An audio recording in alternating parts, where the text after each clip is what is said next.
Good morning, my brothers and sisters. Welcome to episode 28 of Be With Me. We're in the book of Galatians walking through, and I'm going to title today, Elon Musk is Right. Now, here's where that comes from.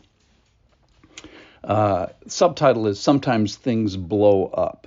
And what we're going to do today is we're going to look at the process of what do we do with our failures. Our failures in the church, for example, terminal events, that is, shut the door, be shocked, horrified, and everybody just go home, or our failures, sentinel events that engage a process of restoration back to our path. Now, here's where I get this from Elon Musk. Currently watching a documentary on Elon Musk called Return to Space, I think it's called.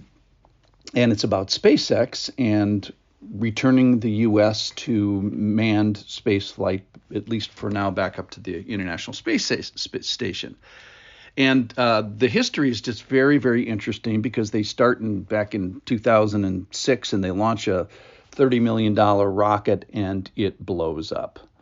And then they engage a process of figuring out what went wrong. One of them had a rusty bolt and just other little things. And then they launch another one in 2008, another $30 million effort, and that one blows up. And they engage the process again. And then they do another one in 2006, 7, and 8, three in a row. And another one blows up. Now, the distinction is the whole philosophy is different. NASA tried to super engineer things and make them perfect. But then when they weren't not perfect, they kind of like freaked out and shut down the program.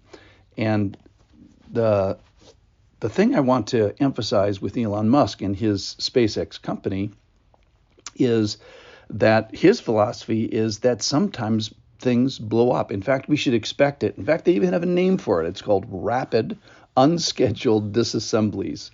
Rapid Unscheduled Disassemblies, RUD, they call them RUDs. And they're, in a sense, they don't plan for these. They don't celebrate them, but they do have a process of when you get a RUD, something blows up in a Starship or the Falcon 9 rocket. What kind of a process do we engage to restore us to the path? So the other thing I want to talk about him is about the value of the program. So he's very committed to this process of returning to space flight.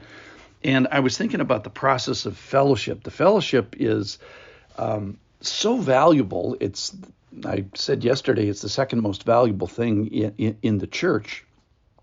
And it's so valuable that it's worth fixing if you get a little bit of a break to it.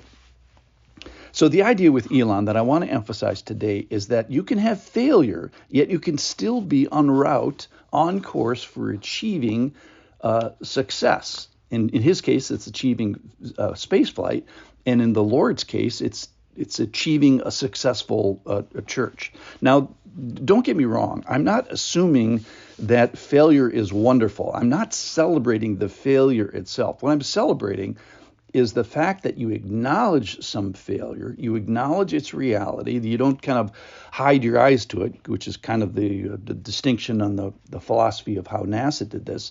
So you acknowledge its reality, and then you engage in a process of getting back to whole. And the point is, this is exactly what's in Galatians chapter 6. That is, God has a process, he has a mechanism to set us back on course in the church. That is, we can embrace the reality of failure in the church and then embrace the reality of restoration in the church. So that's in Galatians chapter 6, verse 1.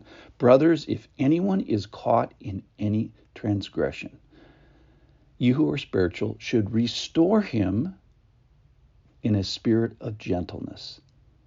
So it assumes fellowship. That's the brothers part. If anyone is caught in any transgression, so if you have a failure, that is a rapid, unscheduled disassembly. That is, if someone has an explosion in your church, what are you going to do? Do you shut the doors? No, you who are spiritual, restore him in a spirit of gentleness. Get your best engineers, get your best spiritual people on this, and work towards restoration. So this whole idea, what do we do when people fail? Is it possible to design a church of people who do not fail? Of course. Is it possible to design a rocket company of rockets that don't occasionally explode? No.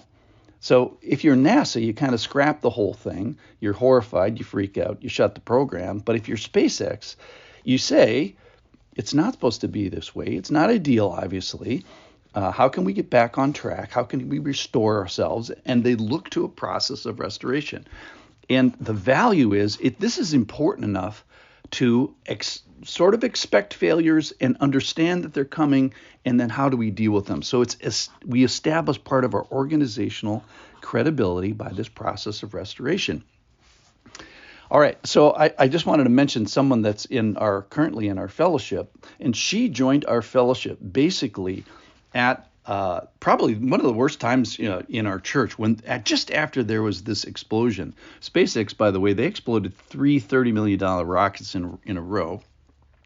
So right at the low point, she comes to our church, just like joining SpaceX after the third explosion, and kind of a desperate time. And what she is, she's still there now. Why? Because she says that she watched how the church, how the fellowship responded to the explosion that we had in our church. So did she see us throw up our hands and shutting the church and giving up God's? No, she saw this, that she saw a bunch of people who wanted to figure this out and engage our process of restoration, just like in Galatians. So Elon Musk is right, ladies and gentlemen, that the road to success, when it involves people in the church, it's going to be bumpy. There are going to be some rapid, unscheduled disassemblies, and things are going to explode occasionally. And fellowship is so precious that it's worth working for. It's so precious you can't even afford to buy it. Where can you go buy fellowship? So sometimes things blow up. Why? Because it involves people. So the Lord has a process, just like Elon Musk does. Elon Musk is right, that some things are worth restoring, and that is the church, and specifically the people in the church. Elon Musk is right. Thanks for listening.